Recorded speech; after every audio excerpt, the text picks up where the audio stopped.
Are you ready to transform your summer into an epic splash-tastic adventure? Say goodbye to wasteful, single-use water balloons and hello to the ultimate in reusable, eco-friendly fun with reusable water balloons.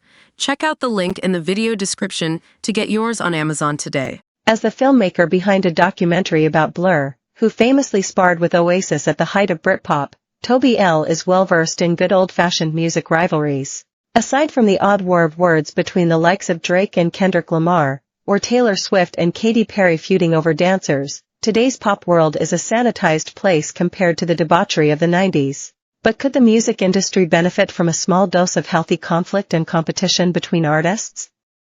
Toby L, who followed former Hellraiser's Blur for 6 months for Blur, to the end, thinks so. He mused to usnews.co.uk, I actually think it's important for artists to challenge the idiom and to challenge each other because there's a lack of authenticity in a lot of pop culture. What I mean by authenticity is there are a lot of people masquerading as if they're the real deal, doing everything authentically, when there are massive machines behind them doing a lot of that work, and it's important for artists to question that. We're offering 5 lucky US News readers the chance to win tickets to Fabuloso in the park at Brighton Pride on Saturday, August 3, 2024. You and your one could be joining the crowds for an all-day extravaganza of music, performances, and community spirit. Headlined by Girls Aloud and featuring Billy Porter and Murder on the dance floor hitmaker Sophie Ellis-Bextor. To enter, fill out the form below before midday on July 28. Click here if the form is not loading.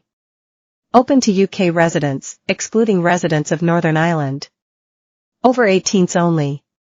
Full TCs apply. A bit of jousting within an artistic or creative community is healthy because otherwise, everyone's just covering their mouths and saying everything's fine, and that, to me, is quite a dangerous place to get to. Toby added, I don't like anyone bullying, I don't like anyone picking fights, but I do think artists having a healthy back and forth is not a bad thing. Toby himself, at least, is not lacking a bit of rock and roll in his life. For Blur, to the end, he followed the band on the road for 6 months and up to 12 hours a day. Outside of filmmaking, he's the co-founder of record label Transgressive Records. He said he was keen not to cast the experience of Blur musicians Damon Albarn, Dave Rowntree, Graham Coxon, and Alex James in a nostalgic light. The foursome first found fame in the 90s, and are behind timeless classics including Song 2, Country House, and Parklife. But it is decades after they first burst onto the scene that Blur, now all aged 50 and over, played their biggest gig to date at London's Wembley Arena last year, the journey to which Blur, to the Ends documents. Lots of their fans today weren't even born when they released their first few albums. Aside from the music, Blur, to the End paints a touching picture of an enduring friendship between 4 men, and their vulnerabilities. Damon even bursts into sobs when listening back to most recent album The Ballad of Darren. I was surprised. I think everybody was surprised, Toby said of Damon's reaction.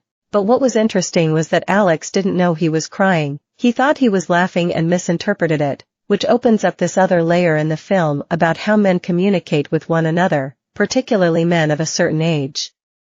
And, actually, it's not always the best of communications. Why did you think Damon was crying?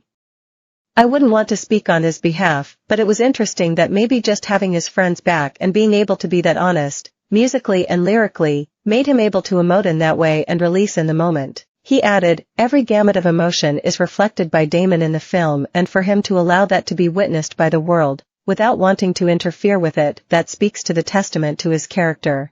It was a really profound moment, and it happened on the first day of filming. So you can imagine, on my side, I was like, this is going to be quite an intense experience. But there are lots of moments of levity in Blur, to the End, including when Damon and Graham revisit their former school, where they have now named a music room after them, and suggests it's missing a cannabis plant. The current head teacher looks like all the blood has been drained out of his body. I just love the way the band regressed slightly, in a way, like you just see Damon and Graham be.